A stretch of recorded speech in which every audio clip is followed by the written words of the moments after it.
Hello, I'm Claire Smith and welcome to my channel. So today I'm going to be doing a tag video, and the tag video is called The Fragrances of My Life. And this tag was started by Jon Snow, Scented Snowdrops here on YouTube.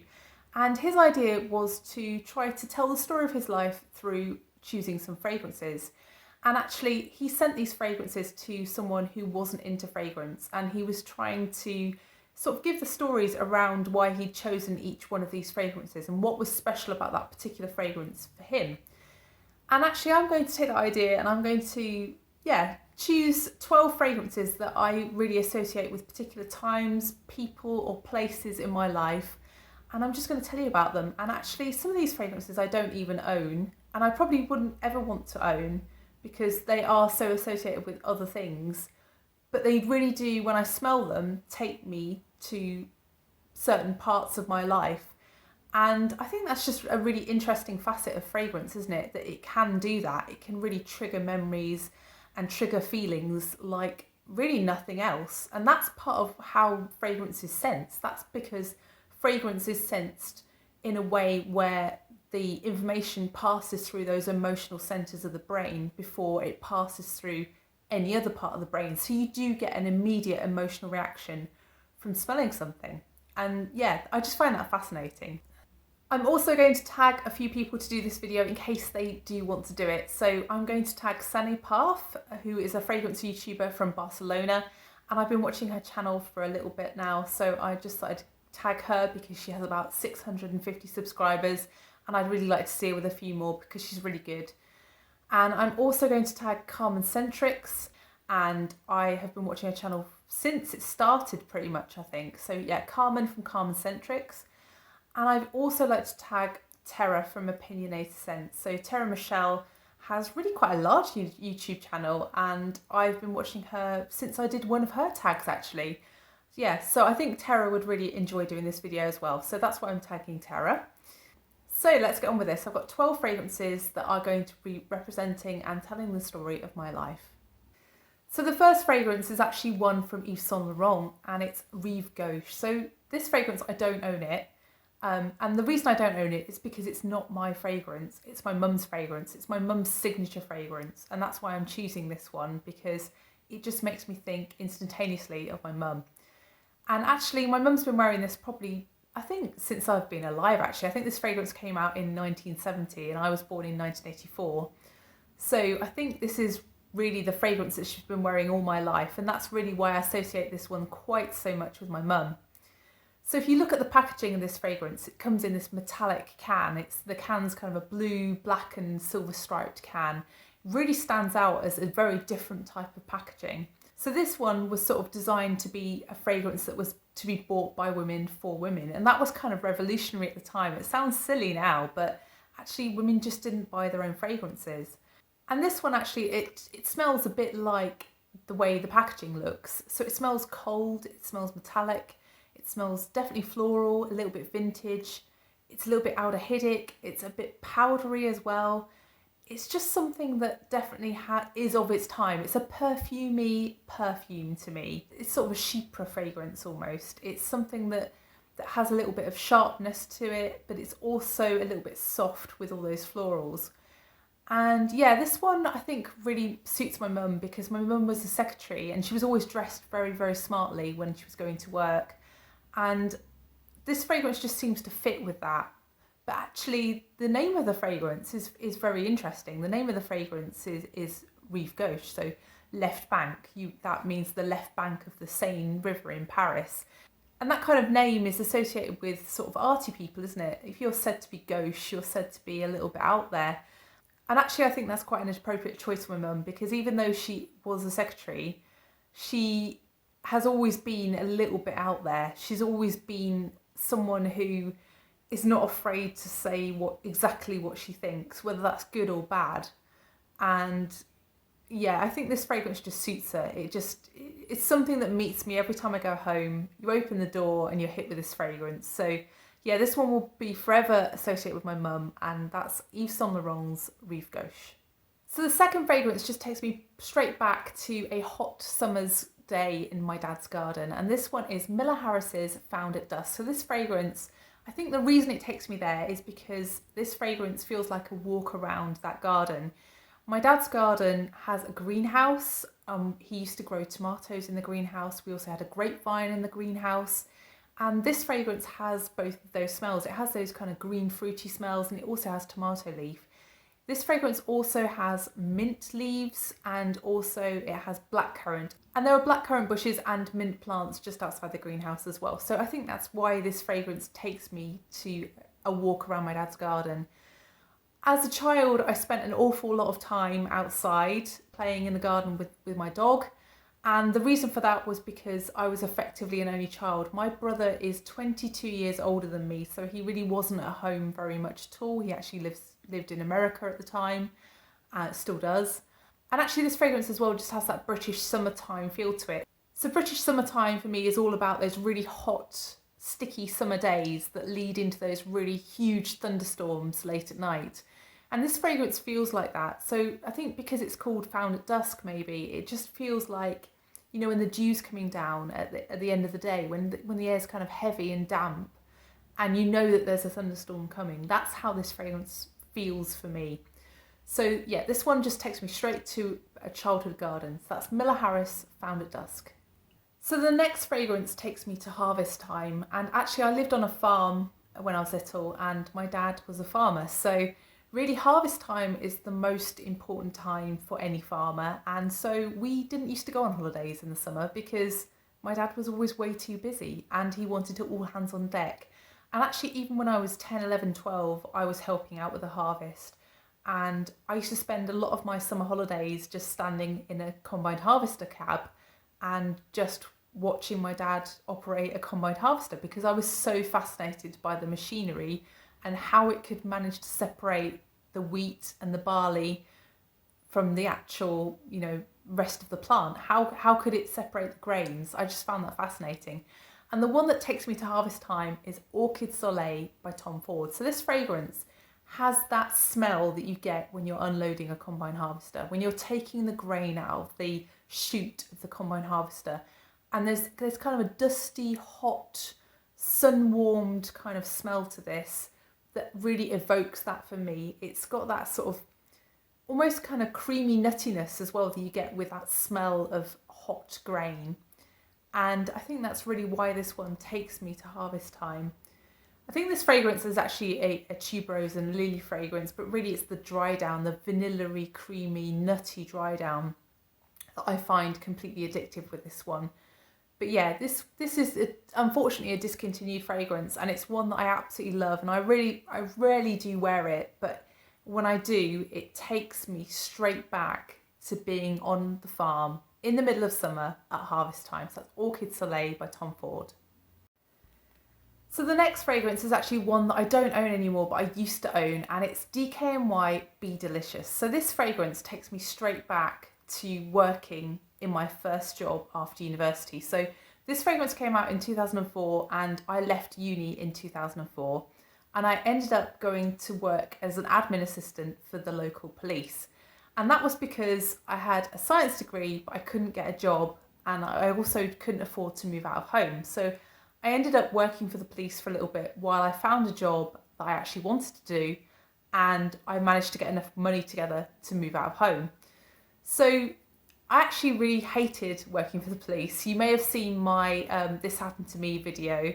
I will link it up in the cards or down below if you haven't seen it. It's just a little scenario of something that happened to me when I was working there that it just kind of made me lose faith in humanity, basically.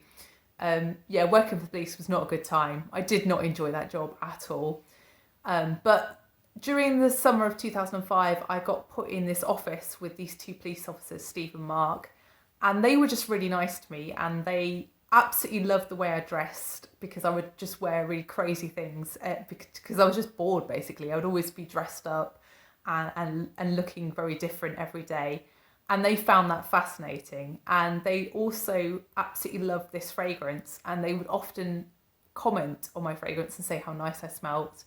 And it just made me think that fragrance is something that people really notice as well as clothing. And yeah, it just sort of cheered up my life a little bit, this fragrance. So yeah, DKNY Be Delicious is a really fresh, aquatic fragrance. And I think it was really me when I was 20, but it's not necessarily me now. I think if I bought a bottle now, I probably wouldn't reach for it very much. So DKNY Be Delicious comes in like an apple-shaped bottle.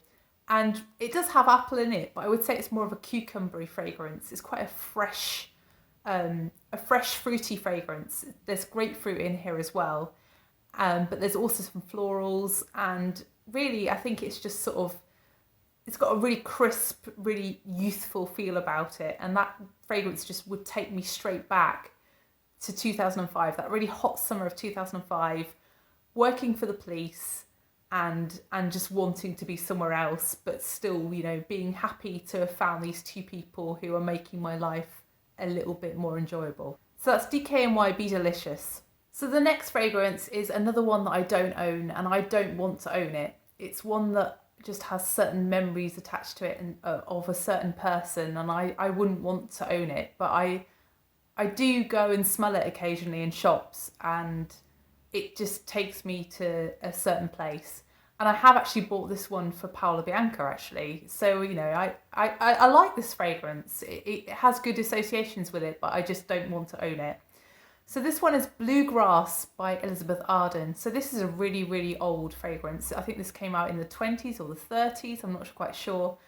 And this fragrance is actually my grandmother's signature fragrance. My grandmother, I was really close to, and she died in 2006. And actually this fragrance to me represents a love story. It represents the love story of my grandparents' marriage. My grandparents were married for 65 years, and it was clear just how much they loved each other. And I remember my grandmother telling me the story of when they got together, and her telling me that my grandfather's sisters, because his mother was already dead by that point, really disapproved of him going out with her. They didn't want my grandmother associated with their brother. He was their only brother, and they just didn't feel like she was good enough. And I remember her telling me that she wasn't fazed by this. She knew that actually my grandfather loved her, and it didn't really matter what his family thought, because he would never say that he didn't want to be with her anymore. And he bought her every single bottle of this fragrance that she ever owned, and she wore it her whole married life. So 65 years worth of Bluegrass was bought by my grandfather. So if you haven't smelt Bluegrass, it is a very sort of powdery, lavendery, almost a little bit spicy even, kind of herbal fragrance. But yeah, I think when I smelt it from a bottle, it didn't smell quite how I remembered it. And I think that's because I'd always smelt it on my grandmother. And that fragrance was always mixed with her talcum powder, which I think she even had the Bluegrass talcum powder, and of her powdery makeup on her face as well. So it really had that sort of makeup-y smell mixed in with the smell of Bluegrass. But yeah, this one just takes me straight back to being little, and also just being close to my grandmother and listening to all her stories. She would always tell me loads and loads of stories. And this fragrance is just really special to me because they really truly loved each other, and it was just amazing to see. So that's my next choice, Bluegrass by Elizabeth Arden. So the next fragrance is one that actually was one of the first fragrances, probably not the first fragrance, but one of the first fragrances that my now husband bought me. And this one is Marc Jacobs Lola. So I remember going to try this one and intending to try Marc Jacobs Daisy. And I remember trying Daisy and just thinking, I didn't really get it. I didn't really like that fragrance when I first tried it. And this one was one that I tried at the same time, and I ended up really liking this one. And my husband bought me this for Christmas one time.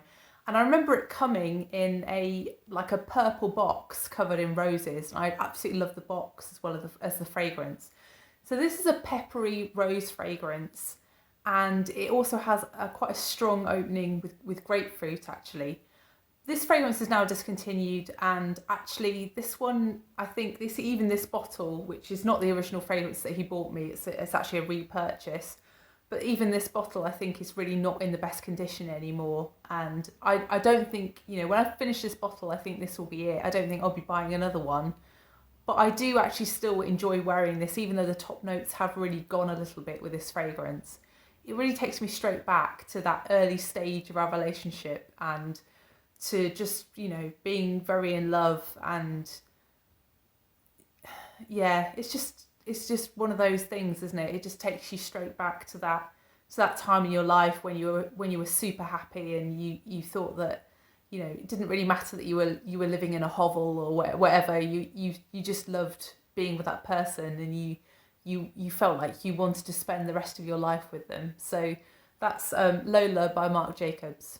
So the next fragrance is another one from YSL, and it's Black Opium. So Black Opium, I think this fragrance just got me. I remember watching the adverts for it when it first came out and being just so intrigued. I just had to go and smell it. And I remember going to smell it in Debenhams in a department store here in the UK.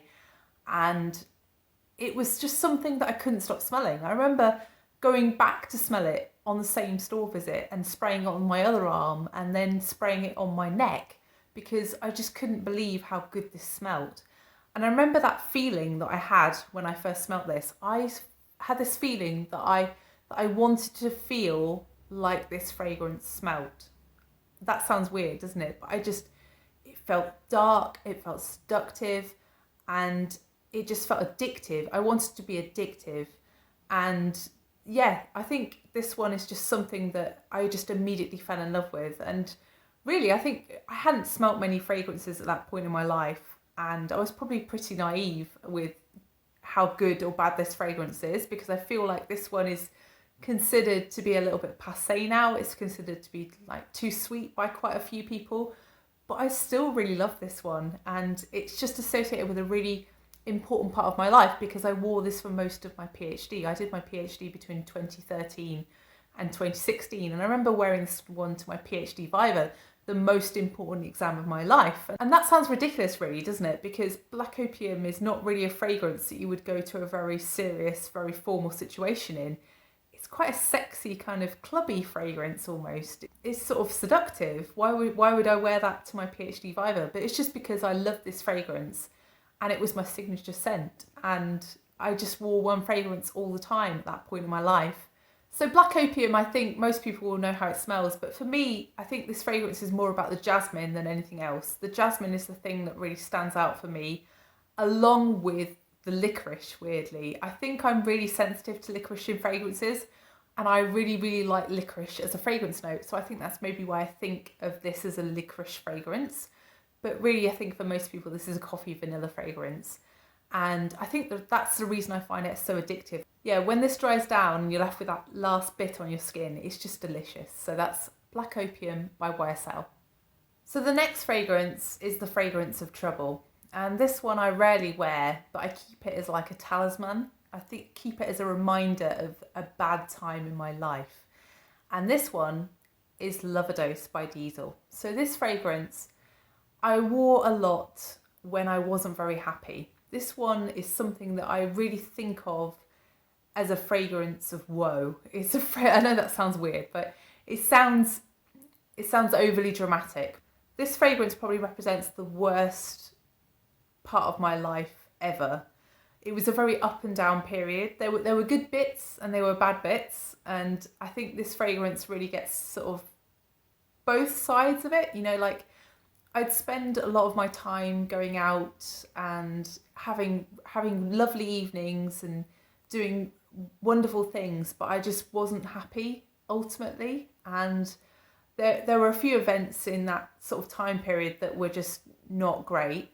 And this fragrance just is something that I can't quit, but I also don't want to wear, if you know what I mean. I don't want to declutter it because this is a part of me, but it's something that I don't really reach for because it reminds me of a certain thing in my life that I don't want to think about. And yeah, I think this one is just something that will forever be with me, but I just, don't really want to wear it. So if you haven't tried Loverdose is a vanilla fragrance. It's often compared to Black Opium, actually. I'd say this is like the evil twin of Black Opium. I don't think it's as good as Black Opium. It's nowhere near Black Opium, really. But this one, weirdly, I bought ages ago. I bought it at maybe 2012 or something like that. And I remember keeping it in its box. I didn't open it. And then one day I was going out and I just felt like I wanted to be someone else. I wanted to be different. And I opened this fragrance and started wearing it. And so this fragrance is so associated with this time period of my life when I was going out a lot. So Loverdose, if you haven't tried it, it is a vanilla fragrance, but it's also got some licorice. And really, I think it's mainly licorice and vanilla, really. It's a very sort of sweet, like in-your-face kind of fragrance. It's very loud. This fragrance has that sort of hedonistic feel to it. It has that sort of alcohol-induced hum in your head feel to it. And I think that's really what it's left with me with. It's left me with that feeling of sticky floors and going out and yeah, drinking to excess and just not actually being happy in the real world, being happy in some kind of fantasy world instead of reality. So that's Loverdose by Diesel.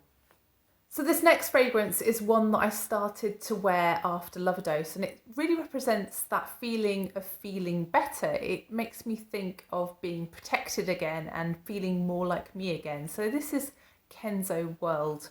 So Kenzo World smells to me a bit like I'm in a cooled bubble bath. You know when you've maybe put some Radox underneath a hot water tap and you get that sort of smell filling the air. And then you've perhaps had a bath and you've got out and the water's cooling down and you can smell that sort of Radox smell in your skin, but you can also smell that cool bath water in the air and the sort of the remnants of the steam around the room. This is how this fragrance smells to me. So this is a berry fragrance in the beginning, and there's a ton of ambroxan in this fragrance. And I think it's the ambroxan that makes me think of baths. It makes me think of something that's quite protective and enveloping. And it's something that just makes me feel like, you know, it's one of those fragrances that makes me feel like I'm going back to my past, because this is quite an aquatic feeling fragrance, a fresh feeling fragrance in a way. And I think that's really was trying to distance myself from that fragrance of Loverdose and trying to go back to how I used to be by choosing a different fragrance. And I remember when I bought this one, I remember wandering around Boots and just suddenly smelling this and feeling like I need to buy this. This is going to help me. And it did help me. I felt like a different person because I'd switched my signature fragrance. And that's something that's really powerful, that fragrance can really help you to feel. They can help you to feel like a new person, like a different person, like you've changed. And I think this is what that fragrance represents to me, a change for the better. So that's Kenzo World. So the next fragrance is one that I went to try when I first started watching YouTube. And I wasn't even watching Perfume YouTube at this point. This is probably 2019. I was just watching lifestyle videos. And I remember one influencer saying that Velvet Orchid was the nicest fragrance she'd ever smelt. And she'd immediately bought it after she'd smelt it on a friend. And, you know, influencers are a thing, aren't they? I was clearly influenced. I went to try it. And I remember going to try it and thinking, yeah, you know, it's okay, but it's not wow. And then I noticed this black bottle sitting next to Velvet Orchid. And I picked it up and sprayed it. And I'd never smelled anything like that. And that bottle was Black Orchid. So Black Orchid just wowed me. There was something about this that just grabbed me, and I don't quite know exactly what it is about it that just made me think wow, but it's just such a striking fragrance, and it's something that I initially thought was a bit too loud. I thought, yeah, it's lovely, but would that suit me? And then I got a bottle. I actually didn't buy the bottle in the department store because I wasn't sure. And I ended up buying a bundle of fragrances, and much to my delight, this one was in there. And yeah, I remember just trying it, wearing it, loving it. And you know, Black Orchid it's not a fragrance for work, is it? It's not a fragrance for just lazing around the house. Black Orchid is a special fragrance. Black Orchid is something that you don't really wear unless you want to be noticed, unless you want to be not the centre of attention, but you want to be acknowledged. And I think this fragrance makes me feel acknowledged and noticed. And I just like that feeling sometimes. You know, I'm generally someone who blends into the background quite a lot, but sometimes it's nice to be noticed. And I think Black Orchid has made me feel noticed in the past. And I think it's just something that I find delicious on me. I just think I just smell good. Let's be clear. I just smell good when I'm wearing Black Orchid. I smell sweet and yeah, just delicious basically. And I think that the thing that is polarizing about Black Orchid is that it has those other notes. It has those sort of almost umami kind of smells, that sort of savoury, mushroomy smell that I think, you know, is from the truffle in this fragrance. And I think that's what people tend to find a little bit difficult almost. And also obviously there's like the patchouli and just those sort of deeper, earthier smells that you also get with Black Orchid that some people just find a little bit too much. It can be a little bit too dark for some people, this one, but I absolutely love Black Orchid. And I think it's something that I will continue to love in the rest of my life. I can't see me being without this one. So that's Black Orchid by Tom Ford. So this next fragrance is one by Guerlain, and it's La Petite Robe Noire Black Perfecto. So this fragrance really represents me starting my YouTube channel. And this was just an incredibly hyped fragrance at the time. I remember making a conscious decision to buy this fragrance so that I could talk about it in a video. And I was just intrigued because people were saying that this was, you know, a really deep leathery fragrance. I'd never tried a leather fragrance before. I was just so curious about this fragrance, and actually when I first got it I really wasn't sure, and I think the thing that really threw me off was the powderiness. This was a really powdery fragrance and no one had really told me that this was powdery. People talk about the leather, they talk about the cherry, they talk about the rose, but this was powdery. And ultimately I think that taught me that YouTube isn't always what you see. Sometimes people just say the same things as other people because that's just how YouTube works. But you've just got to find things out for yourself and decide how you think something smells. So to me, this is a black leather. It's a gorgeous cherry. There's a lovely powdery rose. And there's also a load of musk and some licorice in this fragrance. And actually this one just makes me feel like me. This one just seems to be me because I absolutely love wearing leather. I love leather boots. I love leather belts. And I love leather handbags, and I love that sort of vintage leather as well, that really sort of worn leather.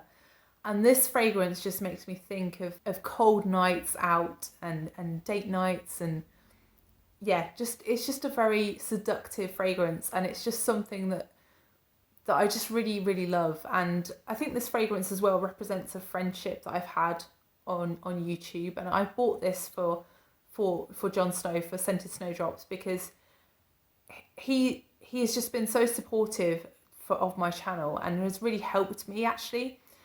And I think the thing I'd really like to thank Jon for is helping me to realise that the USP of my channel is me, and that it's okay for me to be a scientist on YouTube and to be a geek.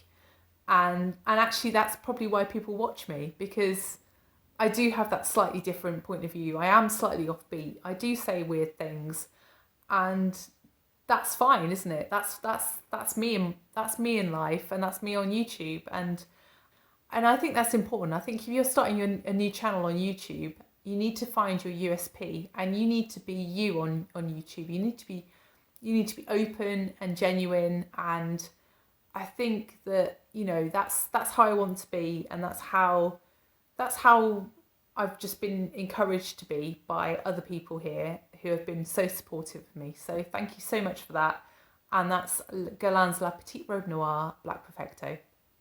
So this final fragrance is me now, and actually it's my most recent fragrance that I've acquired, and it's Kayali's Lovefest Burning Cherry 48. So this fragrance really represents the whole thing of YouTube for me, because, you know, Kayali is a brand that's sold through social media marketing, which is what YouTube is kind of used for, isn't it? By brands, by influencers, etc. And also Lovefest Burning Cherry was a fragrance that I first tried through some subscriber just contacting me and emailing me and asking me whether she could send me some fragrance samples. And I was Of course, I was over the moon to receive these fragrance samples, and she actually even sent me a bottle of fragrance, which I was amazed by, and I'm so grateful for that kind of generosity. And that is not a singular event here on YouTube. People do that quite a lot, and I've got to say, I never expected that to happen. I never expected that to be a thing on YouTube, but it really is a thing on YouTube. That happens. And yeah, this one for me is just addictive. It's something that really represents that addiction that fragrance can be for people. And it is for me now. And it's something that I just can't get enough of. I think this fragrance is addictive to me because I really love cherry, and I also just really love that sort of smoky, woody feel that you get in this fragrance. And also the musk in the dry down I find completely addictive. And I just think that fragrance is something that I'm always on the search for. There's always that thing on the horizon that you're constantly looking for, where you're trying to find your perfect fragrance. And of course, even if you found your perfect fragrance, you'd still keep looking, because that's what fragrance is about, isn't it? It's about the sniffing. It's about trying to find the next one. And ultimately, I think, that's just the problem, isn't it? You're always looking. You're never satisfied. So yeah, Kayali Lovefest Burning Cherry 48 is my current fragrance obsession, and really me right now on YouTube. So what about you? What are the fragrances of your life? Are there any fragrances that take you to particular places, to certain people, or to certain events in your life? Please let me know down below. I'd be really interested to hear about them. And thank you so much for watching. And also, if you have enjoyed this video, please press the like button, and please also consider subscribing if you haven't done already. And I'll see you in the next one. Bye.